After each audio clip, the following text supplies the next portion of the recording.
Tangi kisuken bocilku geger ngejak jalan-jalan. Assalamualaikum. Halo Kang Mas Mbak Yu. Untung wae iki mau sing umbah-umbah gasi. Iki ngono sekitar setengah 6 iki mau bocil wis geger ngejak jalan-jalan. Lah kalau bocah wis nunggoni mboke karo wis nyekel pit kae. Angger wis ngono kuwi mesti wis siap kabur pokoke. Lah iki asline mboknya ya wis siap mlayu iki pokoke. Masalah ya wis rampungan kabeh ya gur garek umbah-umbah tok. Masak ya wis ket mau ke dini hari mau ke. Mumpung iki mau sing gede prei dadine ngelengke iki mau jalan-jalan ora apa-apa. Iki ngono sing gede ya wis geger asline, tapi ya sing parah ya adike kuwi mau. Lah iki lho asline rencanane gur karo mbakne iki tok. Lah kok sing cilik iki mau wis tangi yoan. Iki ngono sing jalan-jalan iki gur turut lor omah iki, turut nggon persawahan ngene iki karo memantau sawahe wong-wong kuwi mau. Lah iki si bocah iki malah ngopo iki mandek ayo ndang mlaku to lele. Biasane ngono nek numpak piti ya banter iki kok tumben rada pelan ngono kuwi. Lah iki malah melipir turut ngendi-endi iki bocah arep nyandi iki lho. Apa mungkin bocah iki mau isih ngantuk apa kepiye mbuh iki mau kok pelan banget iki masing numpak pit iki malu. Lah dalah tibake tekan kene lho wong ibu antire ora kira-kira apa mungkin kamu dalane gak kepenak ngono grunjal-grunjal ngono dadi gak iso dienggo ngebut mungkin. Lah yen Yahmin iki isih aman urung akeh wong liwat motor-motor ngene urung akeh sing liwat dadine tenang ya lah mbok arep ngebut arep melipir-melipir nyandi-nyandi wis tak tokne wae wis ben sak karepe. Masalahe cah iki nek enek motor malah dicegati ora gelem minggir dadi kan malah nyamari to. Lah iki Mbak Yune wis sibuk dolanan HP dhewe adine mlayu mbuh nyandi.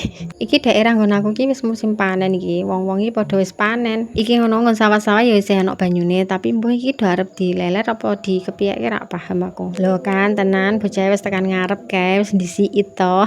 Lah dalah kae bocah weruh bakul sayur terus digoda kae mesti njaluk jajan kae. Lah iki mbasa wis oleh jajanan ya langsung ngibrit arep mulih kae. Wis pokoke yen wis oleh jajanan wis ngejak bali. Lah iki kok malah melipir arep nyopo iki bocah iki. Neko-neko ae pokoke sing dirembuk. Lanjut iki gas pulang pokoke banter ayo ndang bali ndang bali.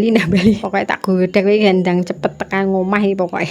Lah mesti kok anggere enek apa sing kirane penasaran deknen mesti kudu mandek bocah iki. Makane kuwi nggarai gak ndang-ndang teko omah ngene iki ngale melipir terus ngene iki. Lah apa-apa lho dindeki pokoke karo bocah iki. Akhirnya sampai rumah juga.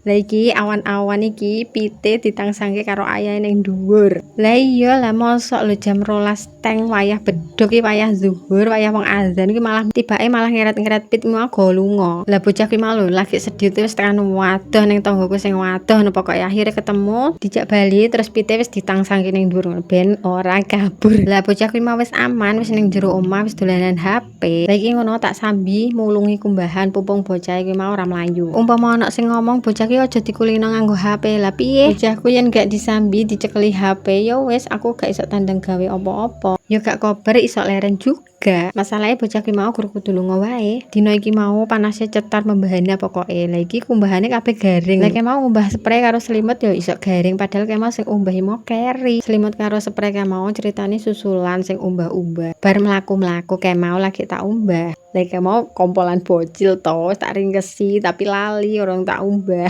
Lah iki oleh mulung kumbahnya wis rampung, durasi videoku ya wis entek. Aku ya tak pamit dhisik, sampai jumpa di videoku berikutnya.